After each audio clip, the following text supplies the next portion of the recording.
एकदा या पद्धतीने तुम्ही जर घरी साजूक तूप बनवलत ना तर बाहेरून आणण्याची काही गरजच पडणार नाही। त्यासाठी मी दुधावरची साय 5 ते 6 दिवस स्वच्छ डब्यामध्ये फ्रीज मध्ये साठवून ठेवलेली आहे।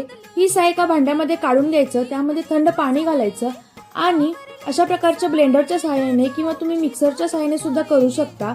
हे सर्व व्यवस्थित घुसळून घ्यायचं। आता यामध्ये जर गरज लागली तर एक्स्ट्राचं पाणी तुम्ही घालू शकता। या ठिकाणी तुम्ही बघू शकता काही मिनिटांमध्येच आपले लोणी वेगळं झालेलं आहे। लोणी काढण्यासाठी थोडं गरम पाण्यामध्ये हात बुडवून घ्यायचा, म्हणजे लोणी हाताला चिकटत नाही आणि हे लोणी एका जाड बुडाच्या भांड्यामध्ये काढून घ्यायचं। त्यानंतर यामध्ये थंड पाणी घालून घ्यायचं आणि लोण्याला 2 ते 3 वेळा स्वच्छ धुवून घ्यायचं, जेणेकरून काही वास असेल तर तो निघून जातो। ही कढई गॅसवरती ठेवायची आणि लोणी मंद आचेवरती वितळू द्यायचं। याला मध्ये मध्ये हलवत राहायचं। हळूहळू फेस कमी होतो, तूप स्वच्छ दिसायला लागतं आणि खाली सोनेरी कण तयार होतात।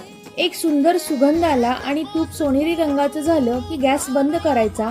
थोडं कोमट झाल्यावर गाळणीने गाळून स्वच्छ कोरड्या काचेच्या बरणीमध्ये हे तूप भरून ठेवायचं।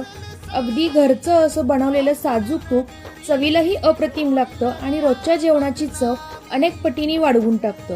व्हिडिओ आवडला असेल तर लाईक करा, शेअर करा आणि अशाच घरगुती रेसिपीसाठी माझ्या चॅनेलला सबस्क्राईब करा।